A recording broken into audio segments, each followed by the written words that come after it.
चौठी राति रे स्वामी को छाड़ी पुराना प्रेमिक पाखक जीवाई जिदी धरी बसिला स्त्री एबे बाहा हेई सासु घर को आसथिला आउ नुआ संसार करियो बोली कथा देइथिला।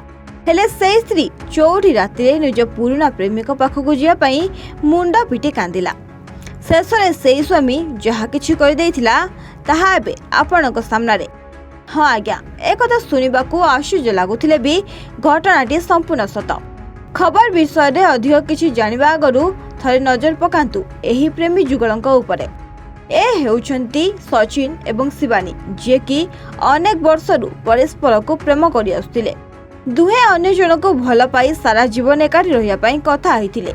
किंतु सही समय शिवानी परिवार लोके हठात जोर जबरदस्ती भाव में ताको अन्य एक स्थान रे बाहा कराई देथिले, जहा को नहीं भांगी पड़िथिले शिवानी। किंतु एतिकिरे से हार मानि नथिले। बाहाघर परठारु से तांको स्वामीक सामना रे सब सत कथा जणाई दैथिया बेले तांको प्रेमिक सचिन पाखकु छाड़ी देवा पई स्वामी को अनेक थर अनुरोध करुथिले।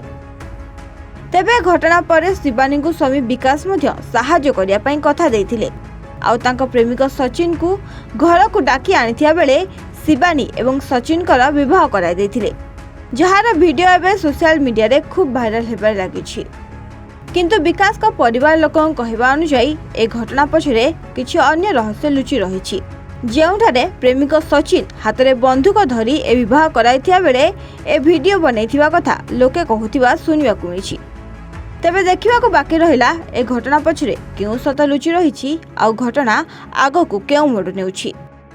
रिपोर्ट एवान ओडिया। ब्रिलियंट रेज विशुद्ध नड़िया तेल घन लंबा और पड़ा केशर मूलमंत्र।